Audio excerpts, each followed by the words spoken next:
So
Okay, welcome back from your lunch and from those really fantastic student presentations outside, which I saw all of you clustered around, including one set of presentations that lead nicely and naturally into our final panel on empowering displaced communities through language and culture.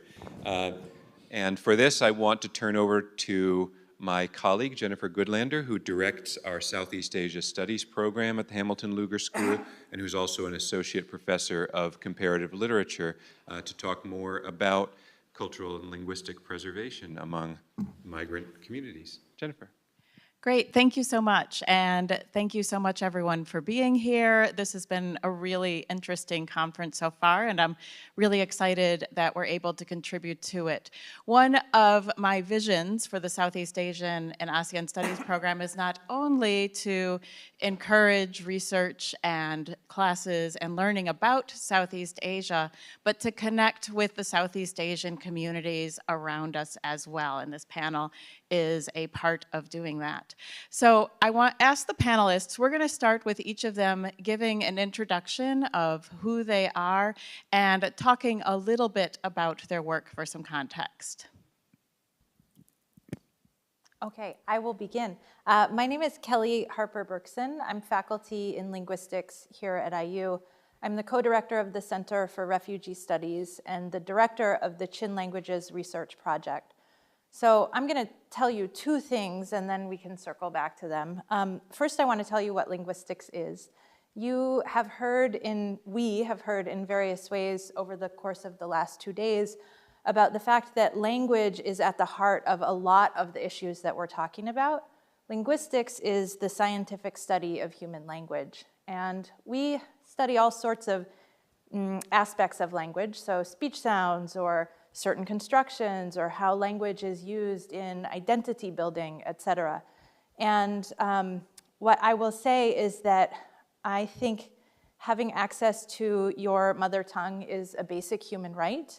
And we linguists haven't done a very good PR job in terms of teaching the world that language is actually additive. The more languages you speak, the better off you are. Multilingualism is the normal state of being. We don't have to make a choice. We can support learning new languages and also maintaining and strengthening our heritage languages.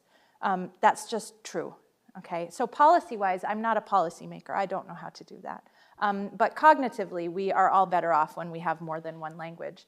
So I run the Chin Languages Research Project. Indiana is home to about 40,000 Burmese refugees who hail mainly from Chin State in western Burma. Chin State is extremely multilingual, so there are at least 50 languages and distinct cultural traditions that exist in Chin State, and those now are also present here in Indiana.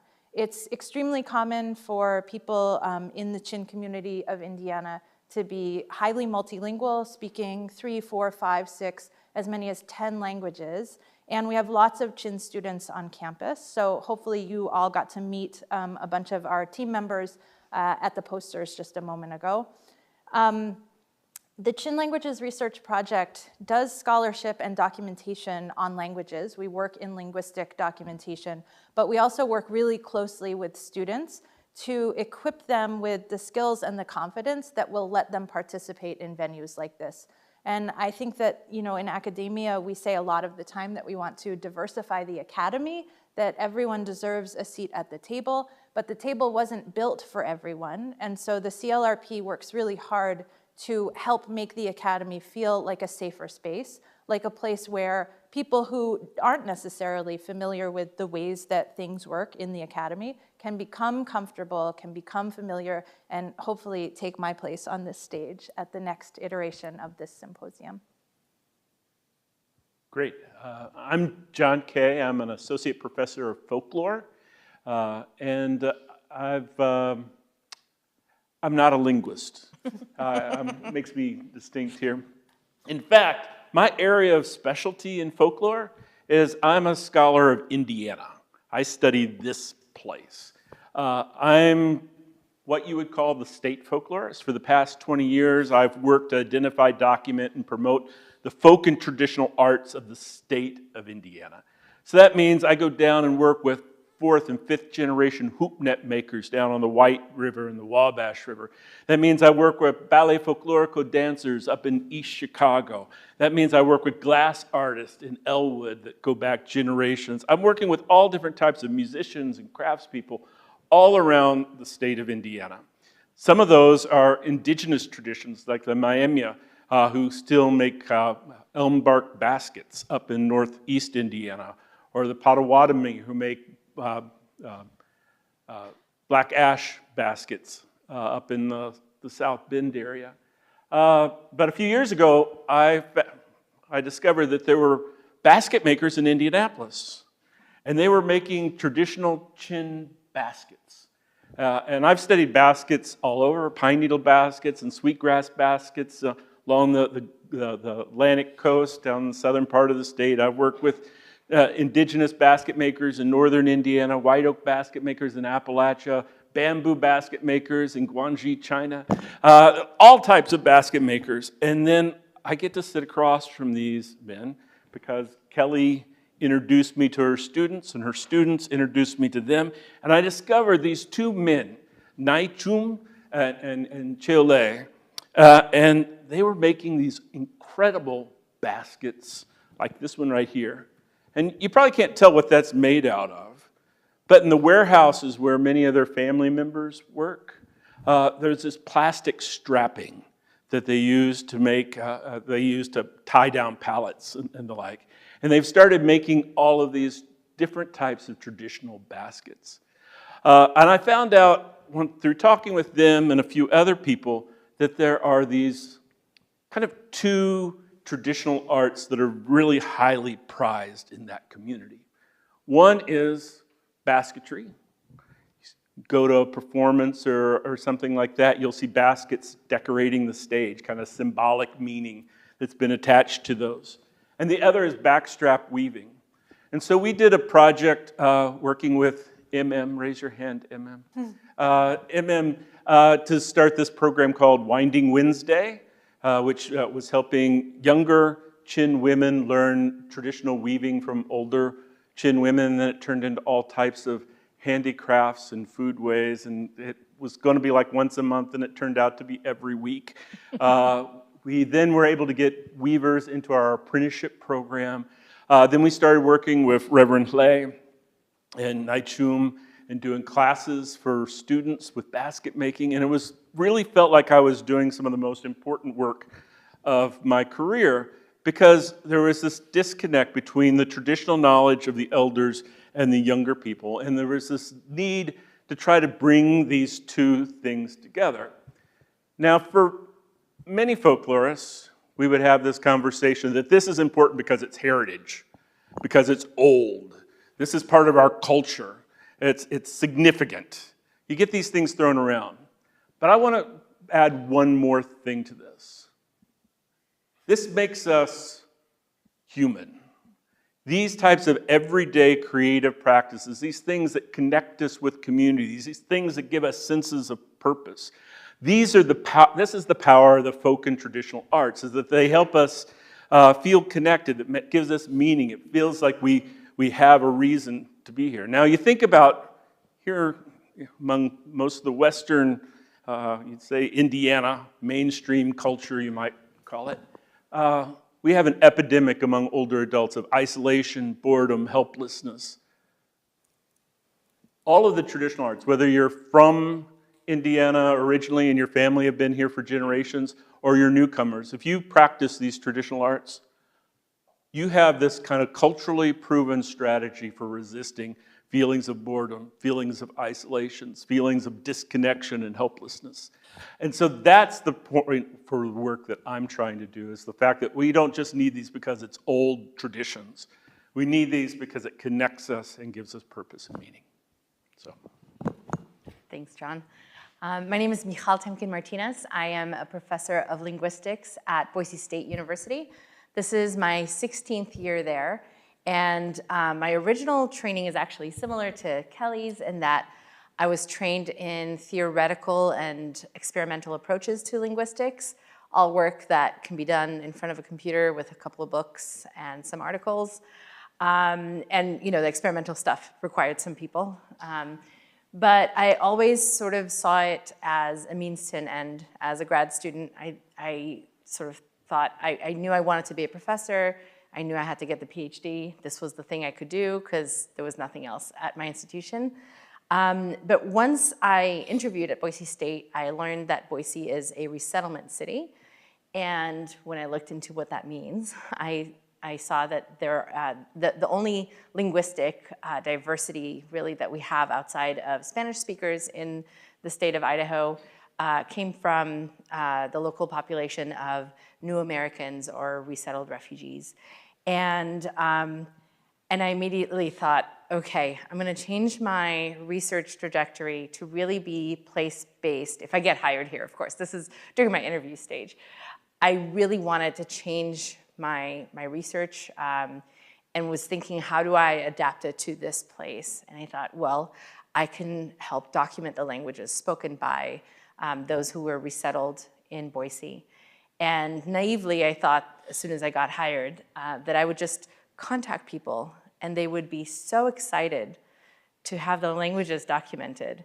And I learned very quickly that, like many other vulnerable populations, our resettled refugee communities were over-researched and underserved. And they didn't want another white lady coming in and saying, I can help you with this thing that you don't care about. And so I was very rightfully ignored for the first 6 months that I was there, and I pretty much let go of the idea of working with the communities unless an opportunity came about. And in fact, one did. My second semester at Boise State, I was looking for lab space for my lab, and our vice provost, our nursing department had just gotten a brand new, beautiful building with room for growth in it. And so our vice provost said, I can get you in that building. And he thought I was already doing research with refugees, so he went to the chair of nursing and said, I have this linguist, she works with refugees, can she have some space in your building? And she said, oh, that's perfect, because we also work with refugees. And at the time, the School of Nursing was doing several studies on health disparities within resettled refugee communities, but also on the gaps between the actual health of resettled refugees and their perceived health. They found that there was actually a really big gap between what people actually had and what they thought they had because of the way that the community behaved back home and just communal sharing of everything. People were sharing medicine when they didn't really have, like people were sharing insulin when they didn't have diabetes. People were taking other people's heart medications. So very important things to actually get everybody on track to leading a healthy life. And while they were doing these studies, they were working with 5 different communities who had originally come from different parts of Africa. And there were 3 communities, 7 languages involved. And they were working with interpreters who weren't trained interpreters, but knew how to work within a medical setting, but didn't know interpreting in research settings, right? So when you do a research project, there are very specific questions in protocols, and they had to be followed precisely. And so the chair of nursing was thrilled to have me around to train the interpreters, which, by the way, is not what linguists are trained to do. But I immediately said, I'll do it. And I figured out how to. And I worked with them, and with what little knowledge I knew about interpretation, what I knew about was language awareness and about human interactions and communication and things like that. And so I was really able to contribute to that. And in addition to that, I got some space for my lab. And they brought me onto the project. And so my students and I were on site for the project. We helped with all sorts of conceptual projects, and we also helped with carrying out the project. And as soon as the leaders of the different communities met me and learned that I was a linguist, they asked for help with English language support, right? So helping their children and also their elders with English language support. And I'm in a department, I was then in an English department, but we had applied linguists who specialize in second language acquisition and in helping to, in good methodology for teaching English. And so I was able to connect them with that support, because if there's something I know less than interpreting, it's how to teach languages. And so it was a good thing to connect them with other experts. And then when I had mentioned to them my idea of documenting the languages, they said, it would be amazing to be able to document our languages, because our children are not speaking our languages and they're not able to communicate to their grandparents who are in the same household as them. And our sense is that in one more generation, there's going to be very little understanding of our culture and of our language. And for some of our community members, there is nobody left back home, right? So the language is not spoken in their homeland. And so all of the speakers are in the diaspora, and they're slowly noticing the attrition of their own language. And for many of them, while they were in the refugee camp, they learned several other languages. The speakers that I worked with from Africa all spoke Swahili, and in the homes spoke Swahili as well, so that their children could hang out with all of the other children who had come from Africa. And so they weren't actually seeing the value of teaching their children their language. But then the older generation might not speak Swahili and might have communication issues with their grandchildren. And so they realized that there's some value to it. And so that ended up being sort of my inroad to working with them. The work that I do is that I devised a capstone project for our students in linguistics that is what we call field methods, which is our students sit with a language expert, a speaker of a language that they are not familiar with, and they slowly figure out things about the language by asking questions and asking for sentences and things like that. And they slowly form an understanding of the language. And inevitably, at the same time, they're learning about the culture, and they're learning about language-adjacent issues. And in our case, working with resettled refugees, they're also learning about resettlement. They're learning about some of the issues that our community members were facing. And the way that I approach the community about this, first of all, I've always worked with communities, large communities that are self-organized, that have nonprofit organizations. And I was always able to reach out to community leadership to ask for permission to work on their language. Now, of course, as soon as we worked with one language, we started getting connected to other communities saying, oh, you need to work on our language next, right? There was sort of a competition between the communities. But we always work with leadership to ask for permission, and to also ask to identify a speaker. And somebody who is respected by the community for their knowledge of their language, and whose English is fluent enough for us to be able to communicate. And then we also asked the community about what projects they might be interested in working on for their own language. So for example, one community that I've worked with spoke a dialect or a variety of a language that had diverged from, the language was originally spoken in Tanzania, and they were taken to Somalia as slaves and had been there for over a century, and their language diverged from the original dialect. There was no dictionary for their language, and the dictionary that was made for the Tanzanian variety was of no help to them, and so they wanted a bilingual dictionary.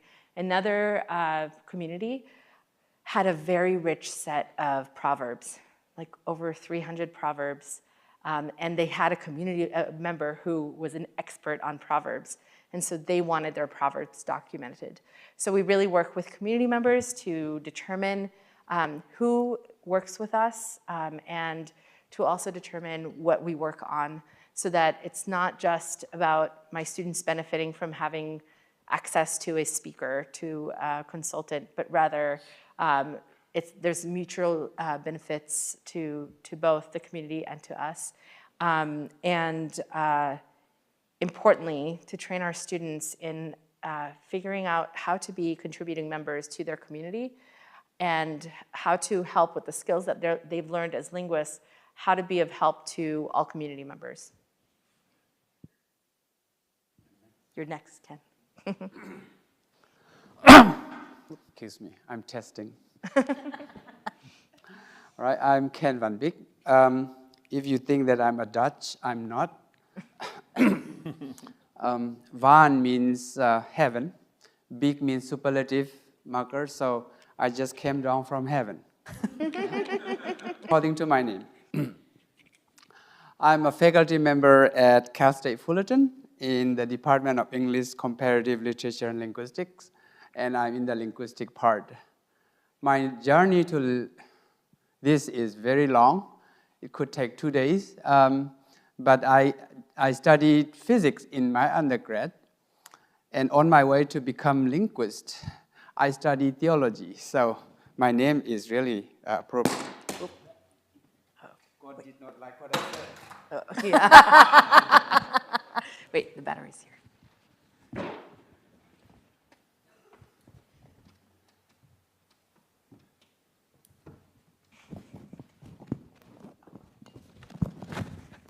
should hold it right instead of like. Yes. Ken, we can hand you. Might wake up some students, so that's a good thing.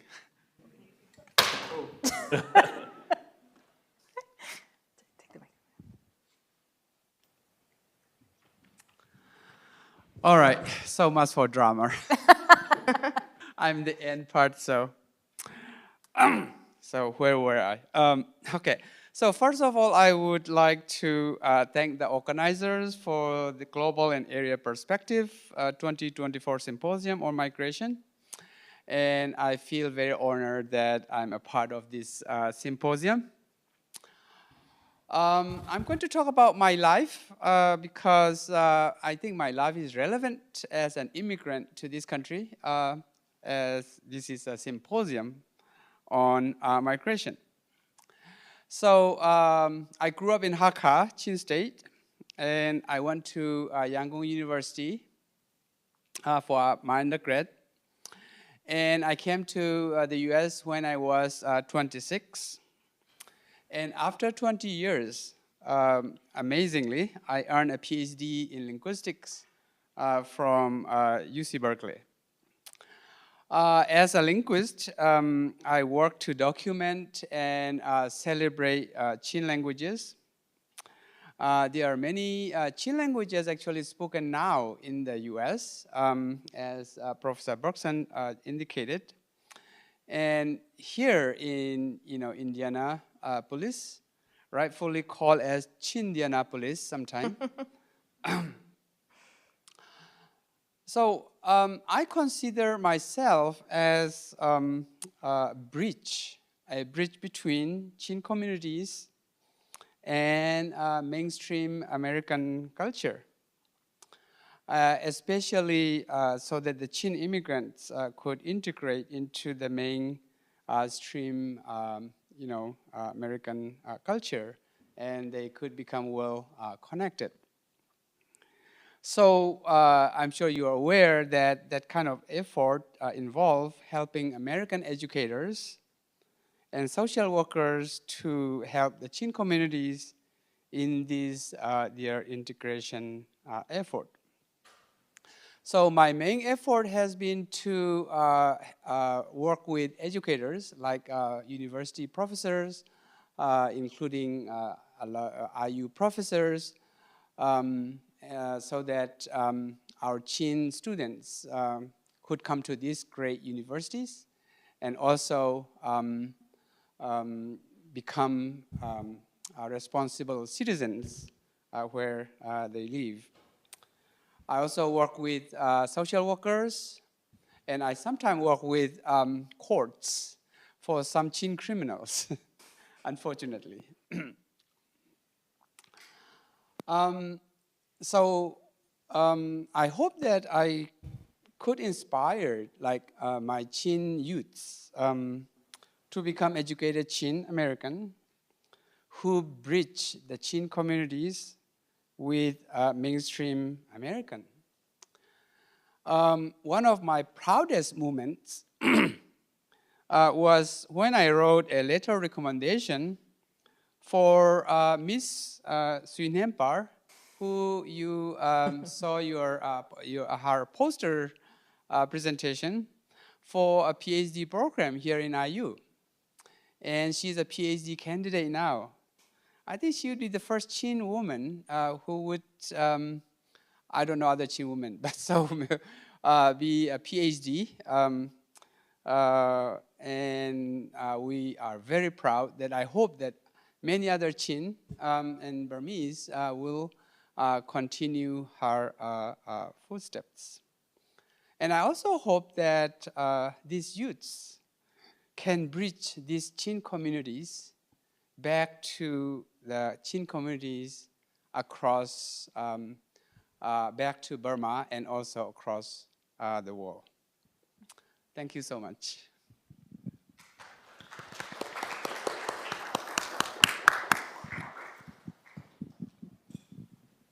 So now I'm going to ask, Michal, if you can define resettlement and maybe give a little bit of context of what that process is like in the United States.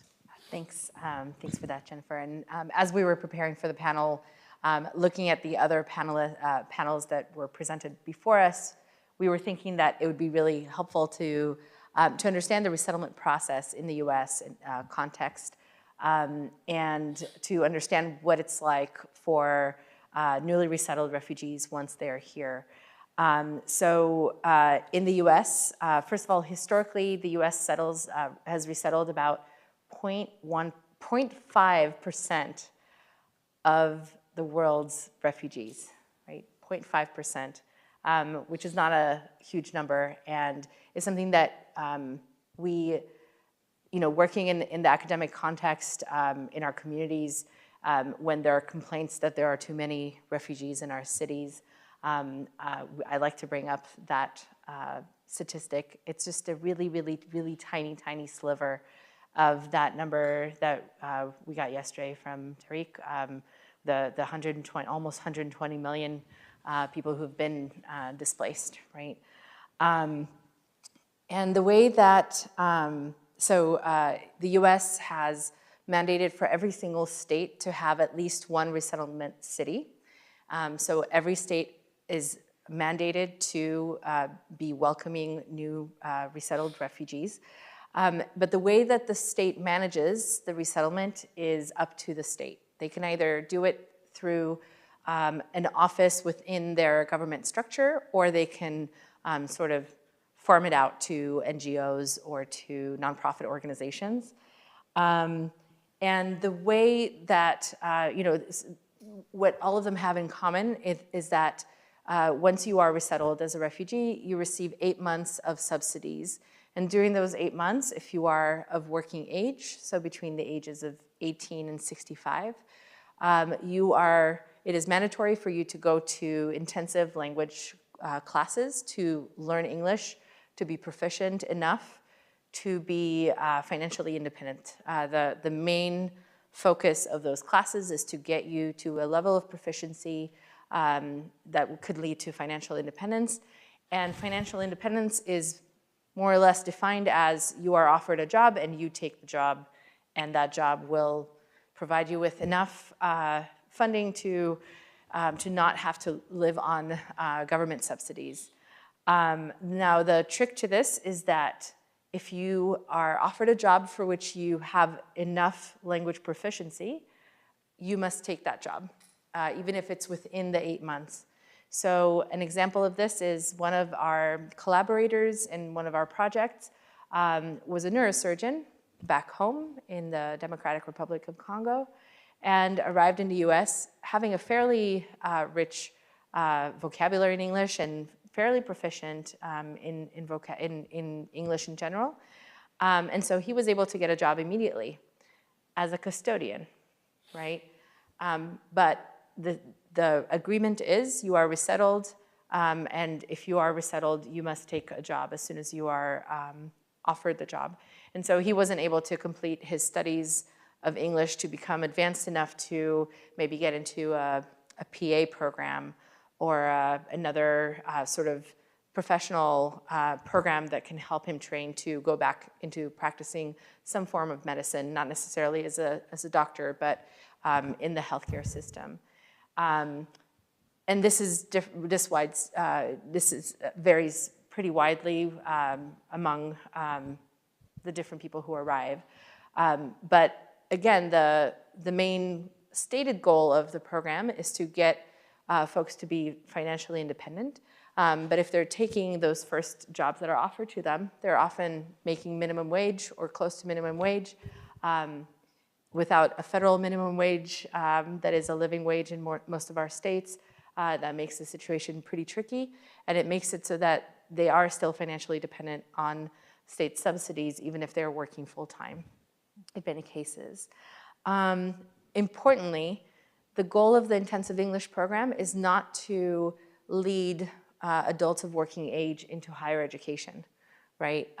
It is absolutely not in the mandate. It is not at all one of the goals of this. And one of the things that my colleagues and I have really tried to advocate for is a way for our university to become more aware of our community members and their needs and their interests in pursuing higher education. Many of them had some degrees, some of them had some education that was interrupted by the crises that led to their fleeing. And so being able to, as an academic, to connect our community members with their interests has been a goal of my colleagues and I. Finally, I'll just mention one quick thing. So that's the main thing with resettlement. One thing about linguistics with resettlement is that often the discrimination and the violence that our resettled refugees have experienced is also targeted at their language. And so that leads to language endangerment issues with many of our refugees who arrived and who speak languages that were already minoritized in their home countries. Yeah. Great, thank you. There we go, thank you. So next, Kelly, I was going to have you talk about, in that context, about the role of language and culture work within the resettlement process. Oh, so And the work that the... no big question there. I'm going to ask you and Ken to jump in too on this. That's too big. That's really big. So I guess that what I'll say is that I'm at a university, and so I primarily work with students. And the Chin community in Indianapolis has been established for several decades at this point, and there is a lot of work that's going on in the community to send students to university. So there are a lot of Chin community organizations advocating for higher education and the attainment of higher education. And yet Sui is our first Chin PhD student. I didn't prep her that we were going to put her on the spot. And we have another graduate student who started last year as well. So what they're doing by being here and pursuing higher education is they're increasing the permission structure. They are showing their younger siblings and their friends that you can, in fact, you can stay at IU past the undergraduate degree and do a graduate degree. And I'm not sure if this is what you meant to be asking me, but it's how I'm going to take the question. So there are all sorts of precious elements of cultural heritage that I don't have the right to say what matters and what doesn't, and it's not my role to determine what should happen.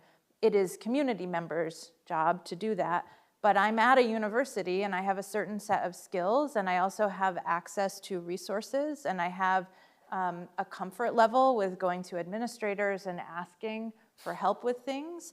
And so I really think that in terms of interfacing between the university, the community, linguistic and cultural heritage, we are essentially well-trained, and we have toolboxes with tools in them that can be used to help protect language, culture, basketry traditions, et cetera.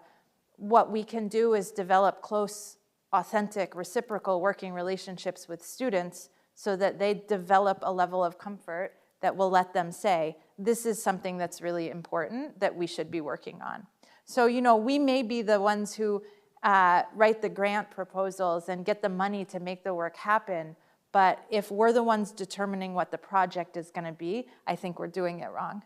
Like, it shouldn't be that way. It should be that we have really close working relationships with students who are community members and who can go to their elders and who can be the ones who say, this is the thing that we should pursue. And so I think John actually already referenced this. You know, well, you happened to be obsessed with baskets. I was. Before. I've never thought about textiles before in my life. I've never thought about weaving. I didn't know what a backstrap loom was, but I'll tell you what, I've become obsessed with it. And it's not, it's because that is what people regularly talk to me about. Yeah. Can I modify one thing? Please do. I think sometimes when we come from the university, we rightfully say we need to talk to the community about what they want, what they value, what they want to do. But we also have to remind ourselves that sometimes people don't know what can be done, what the options even are. And so one of the things, because we do have skills and we do have toolkits and models that we can say, we find out what people are interested in, and then we kind of share some of those models. Well, you know, this community, they did this type of thing. And you know, this group over here, they started a nonprofit because the churches weren't necessarily working for them in this way here. And we just started building out some other skills that weren't just waiting for them to give us, they needed to tell us exactly what they wanted to do. So we were able to actually leverage our experiences, but always in dialogue with the communities. Yes, thank you. And that does answer the question I had. I was talking with the panelists earlier. One of the things I was really struck by as they talk about their work that seems very different is we often talk about migration as a problem and a solution, but that it's actually much more dialogic than that and much more nuanced than that, that is perhaps not the helpful way to frame things. And I know in our conversation as well, John, you had mentioned the difference between conservation and preservation as well. And I know we're getting very close to the time that we want to open it up to your questions, but I wanted to ask my panelists first if there are other reflections that you haven't gotten to share, especially about how the university can, should, is working with refugee populations. Yeah, I can start us off on that. I think one of the most important things for me was that I came into a university that already had established relationships with the resettlement communities. So our service learning projects and our service learning center on campus already had established relationships with the folks who were actually in charge of resettling. And so students were already taking the information and the knowledge that they were gaining and the skills that they were gaining in their classes and going into the community and serving as volunteers in very specific roles that were established by the resettlement agencies. And then folks like the School of Nursing, who was working with the community on community-based research projects, were out in the community working with the nonprofits that were established by the resettled refugee communities. And what was really helpful was to step into that as an academic, as a new person in town as an academic, to step into those networks very cautiously and very humbly and very respectfully, understanding that trust, we've heard the theme of trust these last 2 days, but the trust that was established between different entities at the university and members of our community would not be broken because an ignorant linguist showed up and wanted to just do language documentation projects, right? So I was brought in very willingly by the School of Nursing, but I also very intentionally approached it as humbly as possible so that I wasn't the reason that connections were severed and trust was broken by community members. But another thing that we have as academics is not just the networks that are local to us, right? It's the networks that we have in our disciplines. It's the networks that we have as very long-time academics, right? By the time we graduate with our PhDs, we have been at multiple institutions. We have met different people who have different connections at different institutions, and all of us have resources. And to be able to leverage those networks and those resources to aid the local community in your, that surrounds your university, I think is really critical. I think that can be one of our most important charges as academics. And so I really value the networks that I have of linguists around the world who are doing really important work and who can help come up with solutions for, not necessarily solutions, but with resources for our community members who are interested in doing certain things and the needs that are in our community. Yes, as a complement to that, Ken, we had talked about the work you do as a bridge and the need and the work you do as a translator. And I wanted to ask you to talk a little bit about that because I think that gives important complementary perspective to some of the things we're discussing. Thank you. Before I do that, I want to follow up with what Kelly was saying. I think as a person working in university, students or faculty members, especially when we reach out to the community, it's very important to gather knowledge of these elderly. They have this vast knowledge about their culture, their stories, and those they are willing to share. And when they share it, they are so happy too. As a part of our NSF grant, we work on Zautung and Matu languages here in the States. And we found out that one lady in Maryland, she knew 36 stories about her traditional folktales. And I don't know that much. I'm a linguist. I am supposed to know that. And so, wow. So I think that recording that kind of knowledge and finding out that kind of thing is very valuable, not just to the community, but also the universities and the knowledge for humanities. And so I think that also is part of our responsibility. So as a practical matter, I'm a translator. I'm a certified court interpreter for US Immigration Court. And I find it very challenging that a lot of our youths are not following that because it's hard.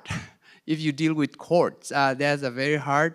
But without court interpreters, U.S. system is such a way that these cases are kind of like, clock up. They need to, continue, whether they're guilty or not guilty or whatsoever. We have a lot of medical interpreters, many other interpreters, but court interpreters is very hard. But I think our youth need to also follow that in some fashion because it gives us a really bad name. So I think that that's one challenge I find. And as a full-time teacher now, I don't really have a lot of time to follow on that. So. Can I say just one more thing?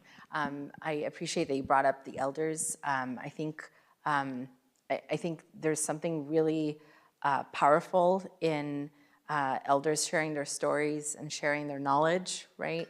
And in many cases, if an elder person is resettled as part of a family and their children are of working age, they often are charged with childcare and are very isolated. And it goes back to the idea of isolation and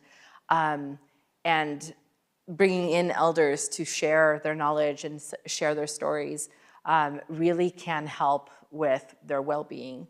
And there's a lot of research in linguistics on indigenous populations and working on their heritage languages and the improvement of overall community well-being and both mental and physical health.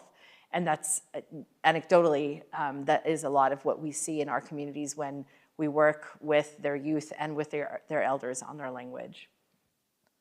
It goes back to that notion of conservation versus Yes. preservation, the idea of like, oh, we find someone that has 96 stories, we can write those down and we can transcribe them. But instead, how about the context where these stories are told and shared? And then when we're using conservation rather than preservation, they can continue to evolve and take on new meaning and find new purpose and new context. And so it needs to be dynamic. And I want to connect back to there was a conversation about connection. How do we, we are doing a certain type of scholarship. How do we help foster connection between humans? So I think that, what I have heard from our students a lot is, there's a feeling of invisibility. There are so many Chin languages and cultures in Indiana, and there are so many Hoosiers who do not know that there are Chin people here. And linguistics is not necessarily, we don't have a strong tradition of being a public-facing discipline. But Ken and I have worked really closely with John, who is a folklorist and who does have a strong training and background and history of doing public-facing scholarship. And by working together, we can make sure that we're really trying to do justice to the complexity of the linguistic issues, right? I mean, someone might come to an emergency room in Indianapolis, wait 4 hours for a Burmese translator, but they don't speak Burmese, right? It could be one of 50 Chin languages, but it's not Burmese. So there's a role for us. We have to play this role, but then we have to work really closely with people like John to do things like create public-facing exhibits, because that's how you actually foster connection. If somebody hears me say, 50 languages, they might be like, cool. But if they see a video of someone weaving this basket, then they become interested in that basketry and how amazing it is that those things that tie a palette together that seem like garbage, in fact aren't garbage, are really a valuable resource that can be repurposed because the original materials aren't available here, et cetera.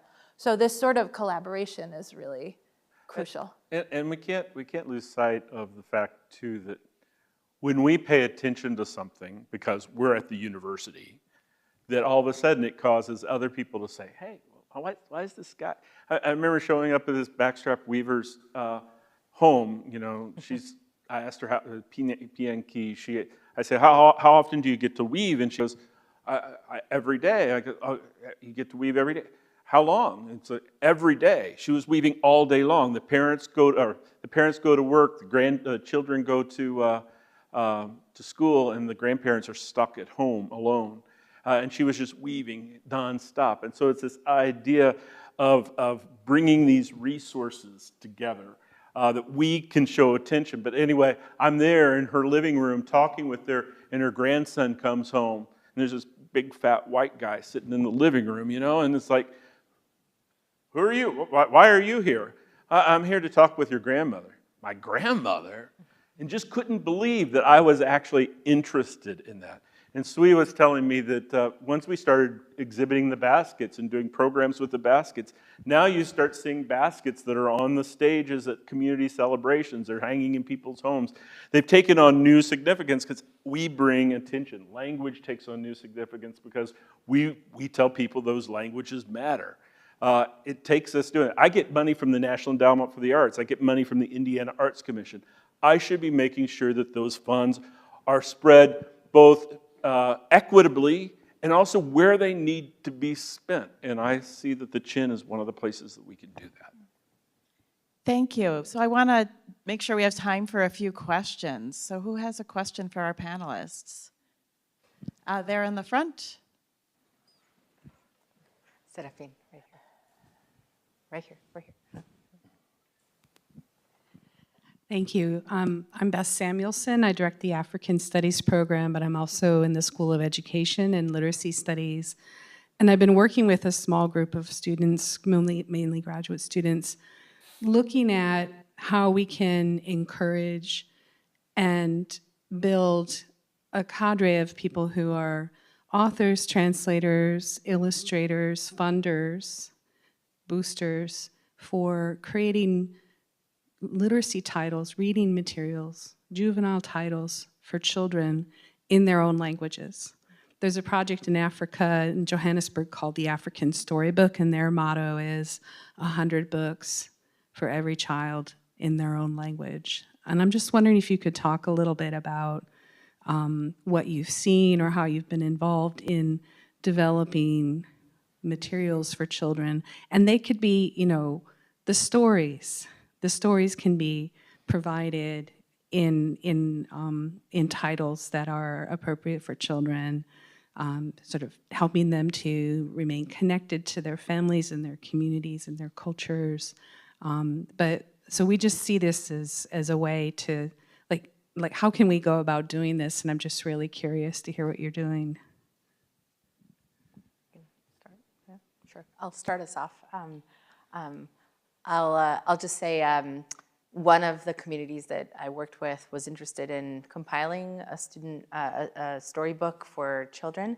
But as we started working on the project, it became clear that there was not enough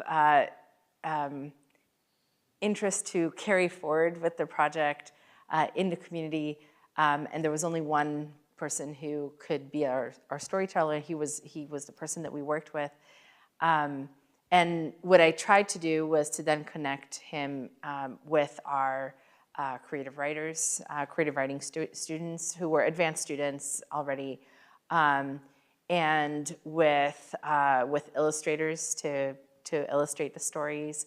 And it turned out to be that there was more of a language gap between, like his language proficiency in English was such that when we tried to translate the story into English, it was really, it just ended up, the community wanted a bilingual book, right? The children didn't have literacy in their language, and they wanted the stories to last, right? So it was more than just the stories spoken in the language. It ended up just not working out very well because when we took a sample story to the community, they said that's not how the story goes, right? And it ended up being almost contentious, and so we withdrew. We said, okay, well, if you decide you want to work on this again, we can give it another chance. And the person ended up moving away, right? So it was a resource issue, right? We didn't have the right resource from the community to actually be able to carry forward that project. But it also taught us a really important lesson, which was to make sure that we are in constant communication with the whole community, not just with a single storyteller, because we could have published an entire book of stories that didn't quite jive with the community and weren't the collective memory of the community or I'll just leave it at that. So when language is healthy, we get to use it in all the ways that we need to. We can laugh in it, we can joke in it, we can cry, we can grieve, we can tell traditional stories, but we can also make up new stories.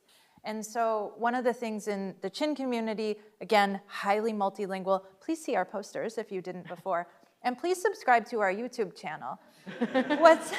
And follow them on social media. Follow us on social media. What's tricky is that there are dozens and dozens of languages, and there are lingua francas, and there is a strong literacy tradition in one of the lingua francas, Hakalai, but there are orthographies for lots of the other languages, but not strong literacy traditions. And so there are big efforts in some of the communities to increase literacy, but in others it just is not important. And so if we think about stories as only being traditional or only being books, then we end up in really tricky territory. Our students are the ones who had the idea that we should start making YouTube videos. And so we make YouTube videos in 9 languages at this point, and we've just added 2 more languages to our team. My team members speak about 12 languages between them. Some of those, they are comfortable reading and writing, others are not. And so we have just had to develop this sort of, sorry, permission structure is like in my brain right now. We have had to just really work hard to together build an environment where it's like, okay, if literacy is the community objective in that language, we're gonna include writing in our video, and maybe we're gonna publish a book. If literacy is not an objective, there's not gonna be writing, there's gonna be just the audio. And so we've just had to think creatively about what does it mean to build stories, but it's super clear that this is really important. And so, yeah, we're making all sorts of things. Please check them out. Yeah, in the front.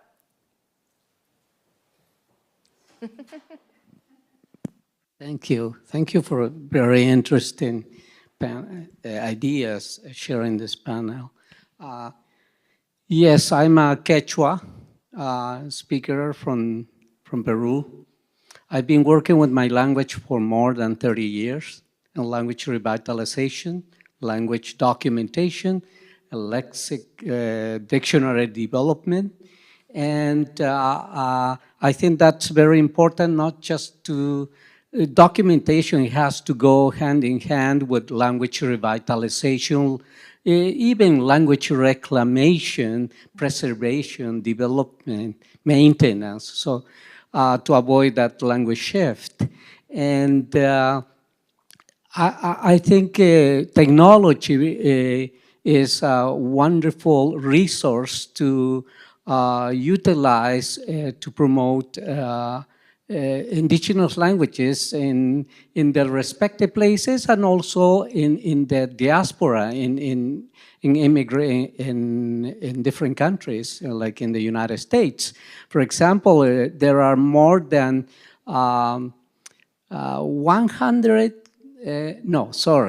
are more than 37 universities where Quechua is taught now, because there are a community of immigrants living in New York, in Chicago, etc., working closely to develop the different varieties of the Quechua language. There are more than 25 different varieties. So yes, when we talk about documentation, it's a long process, documenting for how, where, how we're gonna use, how to use it. So it's not just developing the literacy, the writing system, the graphization, but also the application is very important. So I just wanna, more than a question, this is a calm comment, and thank you very much for sharing your insightful ideas. Thank you, Serafin. And can I just say something Say about it, that? I want to have a comment. I think, you know, I agree 100% with what you were saying, and I think another aspect of working in the diaspora, and especially with displaced communities, is the fact that the entire population that speaks the language is in the diaspora, right? And so a lot of the work that we do as linguists within our field is making it acceptable, not just acceptable, but making it a common practice to work in the diaspora with these living languages that are evolving, that are being reshaped by the youth, to document what is happening to the language now, not just the way that it was when everybody was back home, and really validating that as a practice in the field of language documentation and conservation. It really, there is now a shift, and in fact our large international conference that's taking place this coming spring, the theme is working in the diaspora, and that's very new. And it used to be just sort of poo-pooed. When I started working in the, with resettled refugees, I was told, yeah, but that's not real field linguistics. And so that's a real benefit to all of us to be able to do this work and to have it be validated in our own discipline so that we are able to maintain our jobs, so that we're able to continue the work, the important work that we're able to do with the students and with the speakers. Thank you. Other question there in the back? Martha Nikas in Literacy, Language, and Culture in the School of Education. One of the issues, and I really, really commend all of you for really focusing in on youth as one of the primary areas where language is both consolidated, forgotten, revitalized, etc. And I'm thinking very specifically, also as a child of immigrants myself, wondering why the heck we have to speak this language, or even, that none of my friends even understand where I come from, never heard of my language, etc. Really addressing what I often call the blind spot of around third grade and the socialization that happens, and of course the hegemony that English and peers and peer group has in conveying the probably, how should I say, the uselessness of another language, etc. And thinking about how to bridge that both cognitively, appealing to a logic, if you will, as well as through other kinds of things, because culture doesn't automatically get valued. Certain aspects of it, who cares about the elders, etc. So there are those kinds of pushes and pulls among youth, and it's just something that I'm hoping will be, focused in on more. So thank you very much. Can I just add one thing? There is this thing where we focus on the youth, but also there's a strong desire among older adults to put a piece of themselves into the future, this idea of generativity, of wanting to make sure something passes on. And we can look at how it affects youth being disconnected from a language, but also how it affects elders not being able to transmit those things that they value. I remember a friend of mine, some of y'all may know James Yan, who lived here in Bloomington, did Chinese calligraphy and stuff. He wrote his whole memoir in Chinese. He could have written it just as easily in English, but he wanted to make his children Chinese. He wanted to read Mandarin. It was very purposeful that he felt like he needed them to do that. He needed to feel like he was passing that on to them. And I see this over and over and over again. Well, and if I can comment on the blind spot piece, I really appreciate having that vocabulary as a non-educator or as a non-K-12 educator. And you mentioned third grade being the sort of the time the frail time for folks to, for children to switch over to the peer group. And I think for many in our resettlement communities who are multilingual, that shift happens a lot earlier. And it actually begins with the parents making a conscientious decision to use a lingua franca in the home so that they're able to communicate with a larger number of community members that is near them, right? So using, in many cases, the languages that were used in the refugee camps so that those are the languages spoken by a larger part of the community in the diaspora. And I think that language loss is actually, it happens much earlier on in those communities, unless there are elders in the home. If there are 3 generations in the home, that actually changes the demographic. But one of our consultants that we worked with on one of our dictionary projects, our collaborator, sorry, he never spoke his language at home with his kids. And so when we first met his 5-year-old son, he was speaking with him in Swahili. And we asked, how come you're not speaking with him in your language? And he said, well, he doesn't speak that language. And it only clicked then to him, that he realized, oh, that's because I never spoke the language to him. And that there was a shift there, right? There's a student back there. Student, yes, in the back. My name is Blason. of the Mon people of coastal Southeast Asia.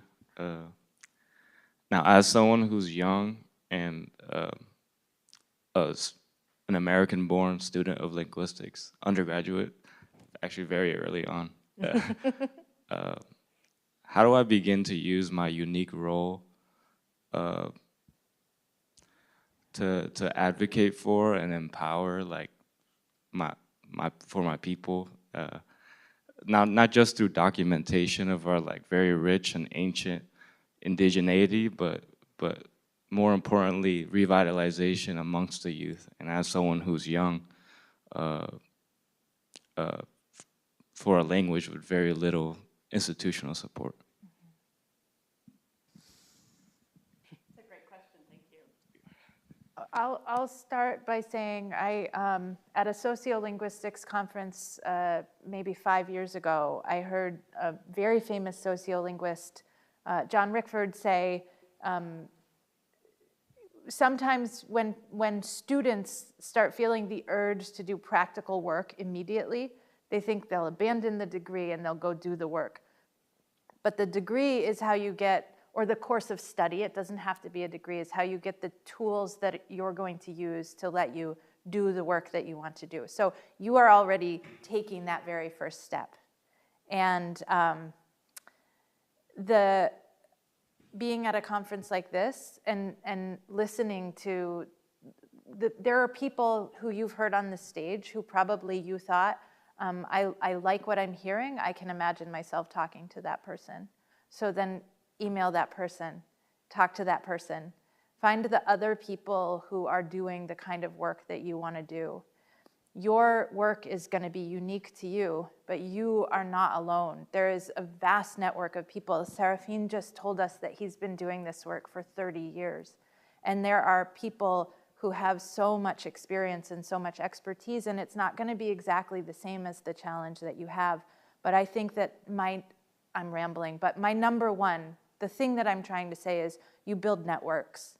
You find the people who are going to be your reliable, faithful helpmates, and you do the schooling that you need to learn the tools that you're going to use, but you also just continually build that network, because there will be times when it feels very disheartening and you're going to need your network to buoy you up and to remind you that it's really important and to point out to you the things that you have achieved. And there are going to be other times when you're on the top of the world because something worked really well, and they're going to be able to celebrate with you. So I think, I know those are not practical actions, but build that network. And email me again, because I know I owe you a response. Well, I was just going to say, leverage the networks that you make here, because I happen to know a few linguists who are working with students who are also Hmong, and so yes, let's connect. Yeah, for sure. We have time for one more. right here. Yeah, thank you all so much. And I'm going to keep my question very short. I think one of the things with migration and immigration and refugees, both in the US and Europe, we are seeing the cultural war, right? On the one hand, we would like the second and third generation to be empowered to keep their identity, to keep their language. On the other hand, the native born are saying you need to assimilate. And the idea of multiculturalism worked in theory, but not in practice. So how do we find that balance, right? That people value immigrants and their culture and identity and so on, without making the other side feel that they are losing their culture, they are losing their identity by celebrating multiculturalism. Thank you. I'll start us off really quickly by saying that it's not just the communities around us, right? It's also policy, and it's also our government. The mission of the US Office of Refugee Resettlement used to be integration, right? To integrate them. And integration, as linguists, we know it means become part of the fiber, right? Weave into the fiber of the society. And during the last administration, the wording, not the current, the previous administration, the wording was changed to assimilation. So very clearly saying, you must become one of us. And so I think that's also important, right? The wording that is used by the administration to say what the purpose is of resettling forced migrants. Well, and just this whole idea of like pushing back against homogeneity is really important because it's not just always about the other. You know, when we do our apprenticeship program or our heritage fellowship programs, you know, like I said, we've got hoopnet makers and old-time fiddlers and banjo players and mariachi dancers, and we have Chinese lion dance performers. We have all of it there, and it's like multiculturalism doesn't just have to be this. It's the idea of all of us need to have culture. All of us are better when we have these things that connect us with family and community, and that's valuable. And I think when people have that in their own lives, then they value and they see it in other people's lives. And then I always point out, whenever I do our big heritage fellowship and our apprenticeship program, I bring these people from all around the state who've been teaching people in their families and their communities to do these practices. And I tell them, I say, you're never going to see the fruits of your labor, really. You're planting these seeds that may lay dormant for 20 or 30 years. And then somebody is going to say, you know, my grandfather used to make these baskets, and he showed me a little bit about how to do this. And now, there's probably been all types of cultural suppression that has happened, all types of cultural loss that's happened around that. But all of that also gets added to. It's emergent and it's dynamic. It contracts, it grows, and then it takes on whole new meanings. I'm thinking about this idea of cultural revitalization. Often it starts with tradition, and then tradition leads to revival after some loss, and then revival then grows into this revitalization, and there's new value and new importance to it. So that's the whole reason I do what I do, is just planting little seeds in communities. And can I just thank you for organizing this symposium. I don't know the answer to that question, but I think that the question is more important. And I think that what we're doing right here, I am only trained in what I'm trained in.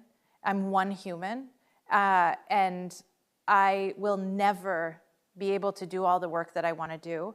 What I will be able to do by attending events like this and by encouraging my students to come to events like this is build better networks myself. And I was listening to the policymakers, the people who are scholars of policy yesterday and today, and just thinking about all of the things that I don't know and thinking about all of the conversations that I'm going to have after having been here and learning from all of you. So maybe maybe it's just through conversation we keep asking that question and trying to figure it out. That is a very nice note to wrap up our conference on. Let's thank this panel for sharing their work and insights. When Heather and I were discussing how to structure the symposium, we wanted to end with this topic in this panel for a few reasons. One is because it spotlights the role of a university engaging on these topics, not only through research, but through community engagement. And secondly, as has come up in some of the most recent questions, we wanted to end with a thought on how do we carry this forward? And part of it, of course, is the conversation, learning from each other's perspectives, and part of it is rolling up our sleeves and getting out there and engaging with people. And we hope that you're inspired by the events of the past day and a half to do that in the classroom, if you're a student here, off campus, to engage, to learn, to form those sort of communities amongst yourselves and with those who you work with, so that we build on the experience that we've shared together here. Lastly, I want to thank once more Heather, Ethan, all of the staff who have worked to put together the symposium. I hope you'll...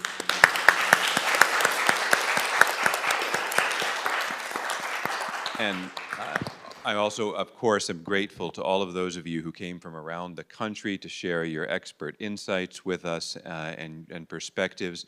Let me just say to those of you who are local, we have many more great events coming at the Hamilton Luger School. One of the big events we have coming very soon that's related to today's theme is the conference that Seraphin has led and organized for the Global Indigenous Studies Network that will be here November 15th to 17th. I hope that many of you will be able to attend. Further down the line, of course, we have America's Role in the World coming in the spring, and in between, lots of other opportunities to engage on these and related topics. So thanks, everybody. everybody enjoy the rest of this beautiful autumn day, and we appreciate you spending this day and a half with us.